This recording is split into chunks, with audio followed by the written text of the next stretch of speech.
जी sir कैसे पढ़ाते हैं? अच्छे पढ़ाते हैं ना? कितने मेहनत करते हैं? जिस प्रकार से सर मेहनत कर रहे हैं, क्या तुम लोग भी करोगे कि नहीं करोगे? इस प्रकार से करना है। कितने घंटे पढ़ते हो? क्या नाम है?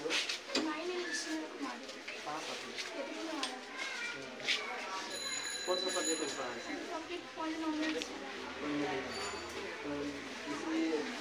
Square plus B X plus C इसका मतलब क्या होता है? इसके लिए क्लैपिंग करो।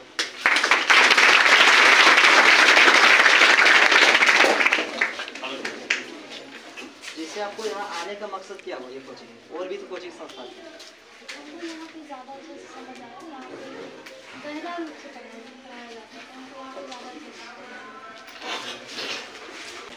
क्या नाम है? कहाँ से आते हैं? बिहार में कितने? Thank you. इसके लिए क्लैपिंग।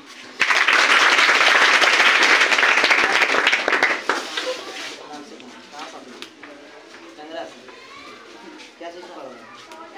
मैथ। ए प्लस बी का होल स्क्वायर। चलिए इसके लिए क्लैपिंग। सर ये आप नमस्कार दोस्तों, आप देख रहे हैं करेजा न्यूज़ में आपका स्वागत है। इस वक्त करने का प्रयास करूंगा आप लोग हमारे वीडियो तक लास्ट तक बने रहें। कैमरामैन से विनती करें आप लोग हमारे वीडियो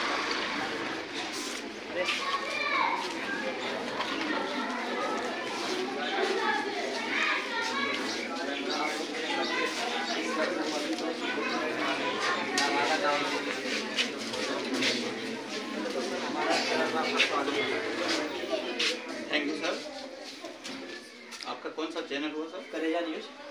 थैंक यू सर। तो करेजा न्यूज़ के लिए बहुत बहुत धन्यवाद सर। आपने मेरे संस्था में पधारा और आपने जिस उद्देश्य के लिए आया है, तो मैं बता देना चाहता हूँ कि मेरा क्लास जो है, क्लास का नाम है S science coaching centre, S science classes, और हम इसके डायरेक्टर हैं, जो कि मेरा नाम हुआ रविराज सर। ठीक है। और ये पता जिस जगह पर आए, ये केतुरा नवादा है, जम्मू जिला का सबसे चर्चित गांव है। ठीक है। और मैं सबसे पहले ये बताना चाहूँगा कि मेरा जो कोचिंग संस्था है, ये कोचिंग संस्था 2001 ईस्वी में स्थापित हुआ। और पहले जिस समय स्थापित किया गया उस समय कुछ बच्चे थे, और करीबन 1 साल के बाद, 2 साल 1 साल के बाद करीबन हमारी जो कोचिंग की जो प्रोग्रेसिंग हुई वो काफ़ी रफ्तार से हुई, और आज करीबन हमारे पास लगभग में 500 से 600 स्टूडेंट मेरे पास है। और हमारी कोचिंग की सबसे बड़ी विशेषता ये है सर कि हमारे क्लास में हर विषय की तैयारी होती है बच्चों का, साइंस से लेके आर्ट्स तक। साइंस में फिजिक्स, केमिस्ट्री, बायो, इंग्लिश, ये सारा चीज़, और प्लस में स्पोकन इंग्लिश, ग्रामर और टोटल आर्ट्स पेपर। ठीक है। और दूसरी बात ये है कि हमारे पास जो भी व्यवस्था है 10+2 के लिए, वो साइंस भी है और आर्ट्स फैकल्टी भी है। तो साइंस में और आर्ट्स में दोनों के लिए अलग अलग ब्रांच रखा हुआ है। साइंस के लिए अलग टीचर भी व्यवस्था है मेरे पास, जो कि एक मनीष सर हैं, पृथ्वी सर हैं और सागर सर। ये हम लोग को साइंस ब्रांच की फैकल्टी है, जो कि काफ़ी बेहतर शिक्षा देते हैं वो लोग, हम लोग मिल के एक ग्रुप के माध्यम से। और अभी वर्तमान समय में ये जो बैच देख रहे हैं, ये बैच है 9 क्लास का। इसको कन्वर्ट अभी तुरंत किया गया है 10 क्लास के। 10 क्लास की तैयारी शुरू हो गई है, और इसके बाद वाला जो बैच आएंगे वो 10 क्लास का प्रॉपर होगा, जो 2024 में अपियर होंगे वो बच्चे। यही मेरा अभी सिस्टम है।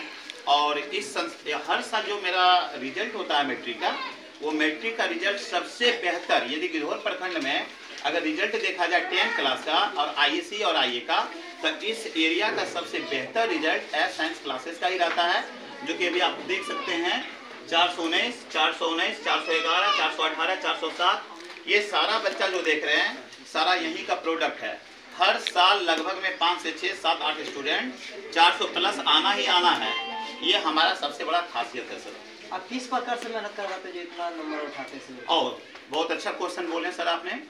सबसे पहले ये मैं बताना चाहूँगा कि हमारे पास जो 10 क्लास के जो बच्चे आते हैं पढ़ने के लिए, वो उस बच्चे को हम सुबह और शाम 2 टाइम पढ़ाते हैं।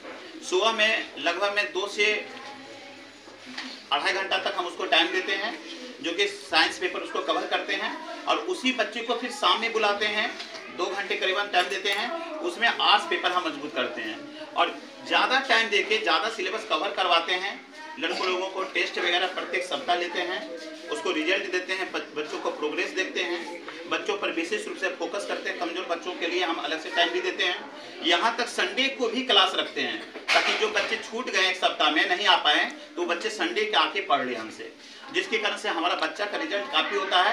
और सबसे बड़ा टेक्निक चीज़ मेरे पास ये है सर कि हम हर संडे करीबन टेस्ट बच्चों को लेते हैं और बच्चों को प्रतिभा को निखारने का प्रयास करते हैं। जब टेस्ट लेते हैं तो बच्चों को प्राइज के माध्यम से भी उसको प्रोत्साहित करते हैं ताकि बच्चों में एक ललक रहे कि हमको पढ़ेंगे तो हमको प्राइज मिलेगा। ये कब टेस्ट लेते हैं? साप्ताहिक टेस्ट लेते हैं? साप्ताहिक टेस्ट भी होता है सर, मंथली टेस्ट भी होता है। जैसे बता रहे थे जैसे सर कि हम बच्चों को 1 घंटा 2 घंटा 3 घंटा शाम सवेरे बुलाते हैं, क्या एक ही फी में बुलाते हैं या क्या अलग से फी लेते हैं? आप बहुत अच्छा क्वेश्चन किए सर आपने। ये बहुत ही बेहतरीन है इस एरिया का ये कोचिंग। यहाँ पर इतना कीमत ट्यूशन फी कम है कि बच्चे जो है ना बहुत ही अच्छे ढंग से आके पढ़ते हैं कम फी में। मात्र 500 रुपया में 2 घंटा 2.5 घंटा सुबह और 2.5 घंटा शाम में उसी बच्चे को मेहनत करते हैं, जबकि 1 घंटा का ट्यूशन फी कम से कम 400 रुपया होना चाहिए। लेकिन अब उसी 500 रुपये में सुबह भी और शाम में उसी बच्चे को मेहनत करके हम रिजल्ट देते हैं। हमारा मकसद सिर्फ पैसा कमाना नहीं, हमारा मकसद है बच्चा का एक अच्छा क्रिएट करना है, विद्यार्थी को देना है, नॉलेज अच्छा देना है ताकि वो आगे चल के कुछ बने और मेरा भी उसके साथ मेरा भी नाम रोशन हो, उसके माता पिता का भी नाम रोशन हो। इसी ख्याल से हम पैसे ट्यूशन फी कम रखते हैं और बच्चे को ज़्यादा सफलता दिलाते हैं। जैसे सर अभी तो एग्जाम के नज़दीक है, अब किस प्रकार से बच्चों लोग को प्रिपरेशन करवाइए?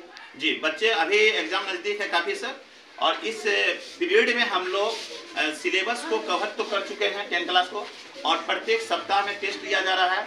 अब बच्चों को वैसे क्वेश्चन पढ़ाया जा रहा है नज़दीकी टाइम में जो 190% वो परीक्षा में आए एग्जाम में, वैसे VVI क्वेश्चन उसको चुनिंदा क्वेश्चन पढ़ाया जा रहा है। आपको ये सब पता कैसे है कि सर वही क्वेश्चन आने वाला है? हाँ जी, बहुत अच्छा क्वेश्चन, ये भी बहुत अच्छा क्वेश्चन किया सर।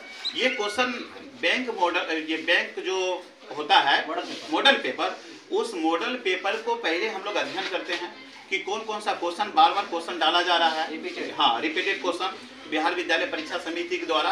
उसी के अंदाज पर हम लोग क्वेश्चन को सिलेक्ट करते हैं और वह क्वेश्चन फिर बच्चों के बीच में हम रखते हैं और बच्चों को बताते हैं ताकि बच्चे फिर जो है ना उसको सीख के अच्छा नंबर उठा पाते हैं।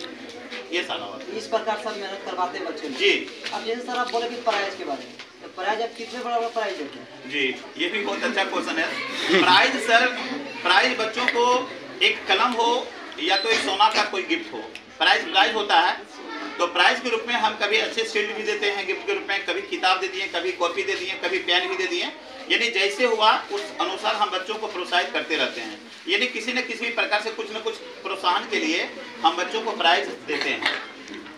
अब से एक और सवाल है कि जैसे सर आप जैसे फिजिक्स को डेली पढ़ाते हैं और जैसे केमिस्ट्री जैसे रेगुलर पढ़ाते हैं कि सब्जेक्ट या छोड़ दीजिए? नहीं सर, मेरा पढ़ाने का अंदाज बहुत अलग है और हम इस तरह पढ़ाते हैं। अगर हम मैथ पढ़ा रहे हैं तो एक सप्ताह लगातार वो मैथ चलेगा, ठीक है, 1 घंटा, और फिर दूसरे घंटा हमारा चलेगा फिजिक्स का एक टॉपिक अगर हम कंप्लीट कर दिए तो उसको हम रोक देंगे, स्टॉप करेंगे। उसके बाद हम वहाँ पर फिर लाएंगे केमिस्ट्री, फिर केमिस्ट्री मेरा एक टॉपिक कंप्लीट हो जाएगा, फिर उसको रोकेंगे, फिर एक टॉपिक लाएंगे हम बायो। इस तरह एक टॉपिक करके उसको कवर कराते हैं। ये नहीं कि 1 महीना लगातार हम फिजिक्स पढ़ा दिए, अगर हम लगातार कोई पेपर पढ़ाएंगे तो दूसरा पेपर फिर उसका कमजोर पड़ जाएगा सर। इसीलिए उसको जो है ना गैपिंग करके एक टॉपिक बाय टॉपिक पढ़ाते हैं, और टॉपिक कंप्लीट होने के बाद मेरा टेस्ट भी हो जाता है ऑब्जेक्टिव का, लॉन्ग क्वेश्चन टोटल। जैसे कोई भी सर बोलते हैं कि जैसे अभी एग्जाम कम नजदीक है तो बोलता है कि 3 महीने में हम कंप्लीट करवा देते हैं मैथ या साइंस, ये पॉसिबल है सर? ये तो इम्पॉसिबल है sir, there is no possible. इसलिए नहीं संभव है सर क्योंकि लॉन्ग टॉपिक है सारे विषय का, लगभग में 10 से 12 बुक हैं सर। 10 से 12 बुक को 3 महीना में पढ़ाना ये पॉसिबल नहीं है सर। और इसलिए पॉसिबल नहीं है कि अगर वो पढ़ाते हैं तो चुनिंदा क्वेश्चन चुन के पढ़ा देंगे और उस पर बच्चे पर डिपेंड करता है वो कवर कर पाएंगे 3 महीने में कि नहीं कर पाएंगे, और टोटल फिर भी सिलेबस को पढ़ाना 3 महीना में संभव नहीं है। अब ये सर यहाँ तो ऑनलाइन का भी सुविधा है? जी, ऑनलाइन का सुविधा है। जिस समय लॉकडाउन हुआ था सर, ठीक है, कोरोना के समय में, उसमें मैंने ऑनलाइन पर आए थे, उसमें समय मिल रहा था, ऑनलाइन में आए थे कुछ दिन और बहुत सारे वीडियो भी बनाए अभी मेरा सब्सक्राइबर लगभग में 600 करीबन है, और उस समय से फिर हम स्टॉप कर दिए। कभी कभी वीडियो बना के डालते हैं और समय के अभाव के कारण से समय नहीं मिल पाता, जिसके कारण से वीडियो नहीं बना पाते। लेकिन एक प्रोग्राम रख रहे हैं कि ऑनलाइन में बहुत जल्द आएंगे और ऑनलाइन से भी बच्चों को हम पढ़ाएंगे।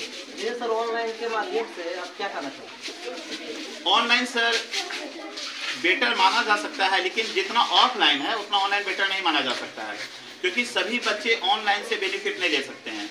बहुत बच्चे ऐसे होते हैं जिसके पास मोबाइल नहीं होता है, किसी के घर में छोटा मोबाइल है, अगर बड़ा भी मोबाइल है तो उसके अभिभावक ले जाते हैं बाहर, समय पर मिल नहीं पाता है। जैसे क्लास अगर हम रखते हैं मॉर्निंग टाइम में तो उसके अभिभावक चले जाएंगे डिप्टी लेके, है ना, तो बच्चे पढ़ नहीं पाएंगे, है ना, अछूता रह जाएंगे वो। तो ऐसी स्थिति में बच्चे को प्रॉब्लम होता है, क्रिएट होता है। अब प्लस में बच्चे अंडरस्टैंडिंग नहीं कर पाते हैं, स्क्रीन छोटा होता है, वो समझ नहीं पाते उतना बेटर रूप से। जो तेज बच्चे होते हैं वो तो कवर कर लेते हैं, लेकिन पूरे बच्चे नहीं कवर कर पाते हैं, क्योंकि उसको पूछने का समय नहीं मिल पाता है। और अगर ऑफलाइन होता है तो बच्चे कवर भी कर लेते हैं, जहाँ पर दिक्कत होता है वो सवाल हमसे करते हैं, उसको हम गाइड भी करते हैं कि कैसे हुआ नहीं हुआ। तो इसलिए ऑफलाइन बेटर होता है सर ऑनलाइन से।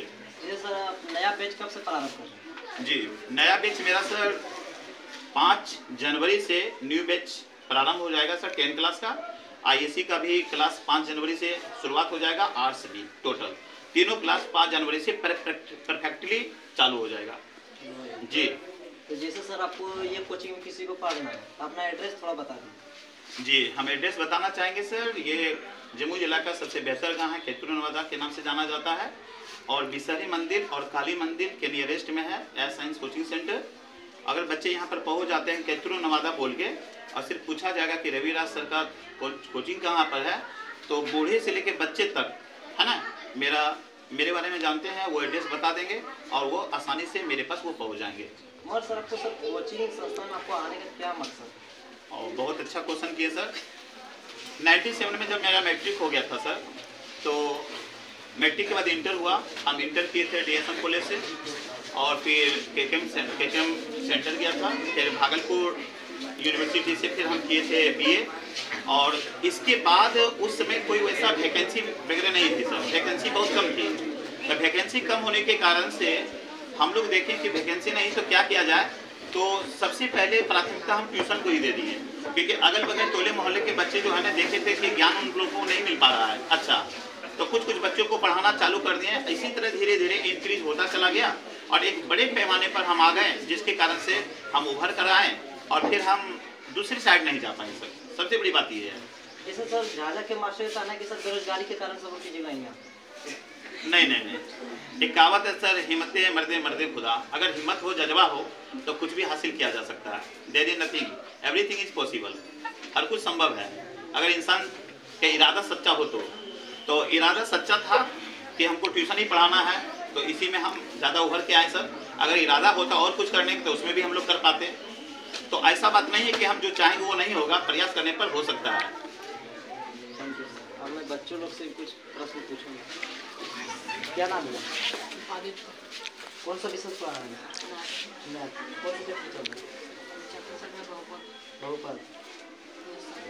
क्या नाम है? कहाँ से आते हैं? सेवा से।